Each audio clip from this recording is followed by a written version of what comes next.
ለዛ ነበር ቅጽል ስም ባዶ ራቁቱን የሚዋጋው ጀነራል ያሉ። አዎ እርቃኔን ነበርኩ። እርቃኔን ሆኜ ነው የተዋጋሁት። ብዙ ተዋጊዎች መጠጥ ወይም ድራግ ይጠቀሙ ነበር ከውጊያው በፊት። አዎ ብዙዎቹ እኔና ተዋጊዎቼ ከምስኪን ህፃናት ላይ ደም አፍስሰን እንጠጣ ነበር። እና ልጅ ትገሉ ነበር። አዎ ከዛ ደሙን ትጠጡ ነበር። አዎ ከፍ አድርጌ እበለዋለሁ። የላይቤሪያ ጀነራል ልብ ነው ይሄ። ምን አይነት ጦርነት ነው ይሄ? ሶስተኛው የዓለም ጦርነት። ነፃ የወጡት የአሜሪካ ባሪያዎች ወደ ላይቤሪያ በመመለስ የላይቤሪያ ሰዎችን አሜሪካ ራሳቸው ላይ ሲደረግ እንደነበረው አይነት የባርነት ስርዓት መስርተው ባሪያዎችን ይገዙ ነበር።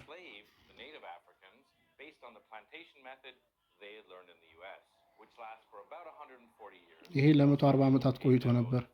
ነገር ግን ከ1980 እስከ 1990 ሳሙኤል ኬዶ የሚባል ላይቤሪያ የተወለደ ላይቤሪያዊ አገሪቷን ይመራ ነበር። ይሄ ግን ብዙ አልቆየም። ቻርልስ ቴይለር አሜሪካ የተማረውና በአሜሪካ የሚደገፈው የተዋጊዎች መሪ እና ጓደኛው ፕሪንስ ጆንሰን ከአሜሪካ መጥተው ፕሬዚዳንቱን ከስልጣን አወረዱት።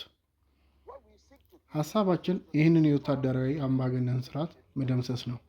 ንጹሐኖቹ ዜጋ በራሳቸው ስርዓቱን መገልበጥ ከቻሉ እኔ በግሌ ደስተኛ ነኝ። እስከ መጨረሻው ሰው ድረስ እንዋጋለን። መሳሪያ ከየትም እንዴትም አመጣለሁ። ፔንታጎን የተወሰነ ካለው እንዲሰጡኝ ይጠይቃለሁ።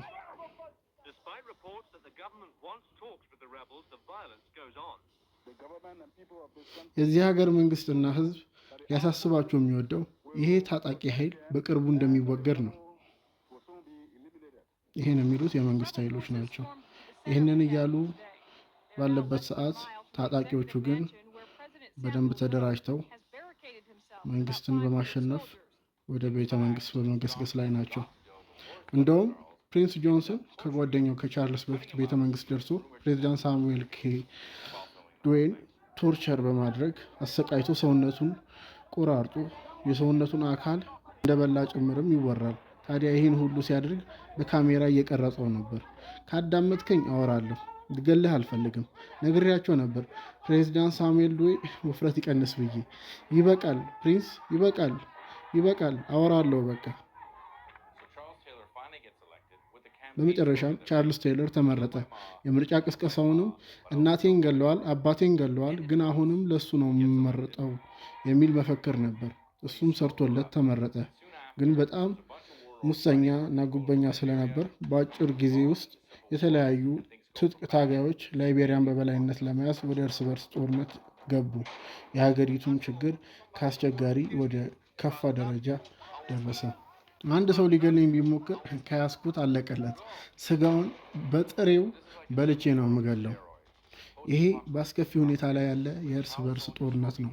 የህፃን ወታደሮች ሄሮይን ሲያጨሱ፣ የሰው ስጋ የሚበሉ ጨካኞች፣ የተደራጀ የአስገድዶ መድፈር የሚፈጸምበት የምድር ላይ ሲኦል፣ የዓለም ማብቂያ ጊዜ አይነት ገጽታ። የጥይቱን ድምፅ እንወደዋለን፣ እነሱ ግን የሞት ድምፅ ነው የሚሉት። አዎ ግን ለእኛ የሙዚቃ ድምፅ ነው።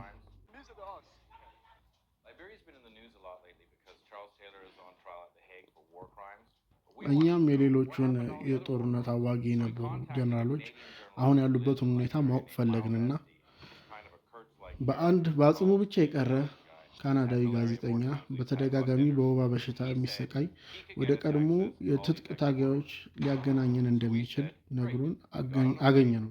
ከዛም አውሮፕላናችንን ይዘን ትኬት ቆርጠን ወደ ላይቤሪያ ሄድን። ሞንሮቪያ ላይቤሪያ።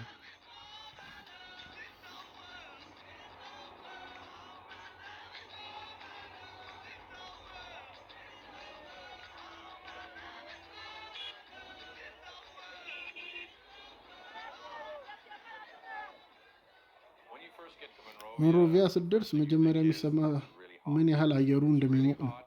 በጣም ሙቅ፣ ድሃና ትርምስምሱ የወጣ ሀገር ነው። ማይልስን ልናገኘው ስንሄድ ከሆስፒታል ወባ ሲታከም ቆይቶ ሲወጣ አገኘ ነው። ወደ ባቡን ከተማ ለመሄድ ዝግጁ ናችሁ አለን። ወደ መጀመሪያ ጀነራላችን ጀነራል ቢን ላደን።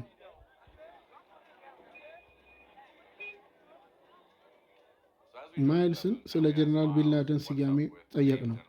እሱም ጠላታቸው ላይ የመሸበር ስሜት ለመፍጠር ነው ወጣ ያለ ስም የሚጠቀሙት አለን።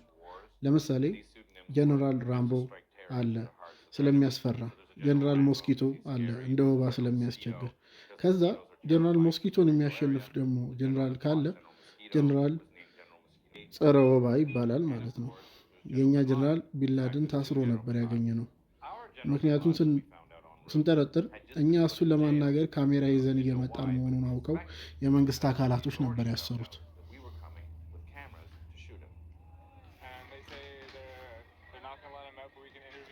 እስር ቤት ውስጥ ኢንተርቪው ማድረግ የምትችሉት እያሉ ነው። እና ውስጥ እንግባ? አዎ ውስጥ እንግባ። በቃ እሺ እንሂድ። ባቡን ከተማ ስንደርስ መኪናችን በሚያጠራጥሩ ሰዎች ተከባለች። ማይልስ መግባት እንደምንችል ሲነግረን ቶሎ ገብተን ለመውጣት ወሰንን።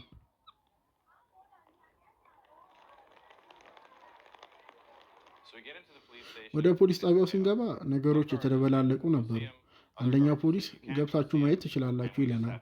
ሌሎቹ አይቻልም ይላሉ። እዛው ቁጭ ብለን መጠበቅ ነበረብን።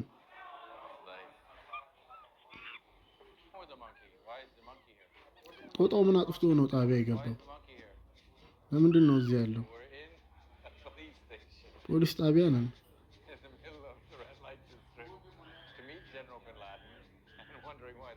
ጀነራል ቢንላደንን ለማግኘት ፖሊስ ጣቢያ ላይ ያለ ነው። ግን ጦጣው እዚህ ምን እንደሚሰራ ነው ግራ የገባኝ። በመጨረሻም ትንሽ እንደቆየን ነገሩ ግልጽ ሆነልን። የሻይ ብር ነበር የሚፈልጉት። እሱን ሰተናቸው ቢንላደንን ለማግኘት ወደ ውስጥ ገባን። ይሄ ቢንላደን እንዴት ነህ? ሰላም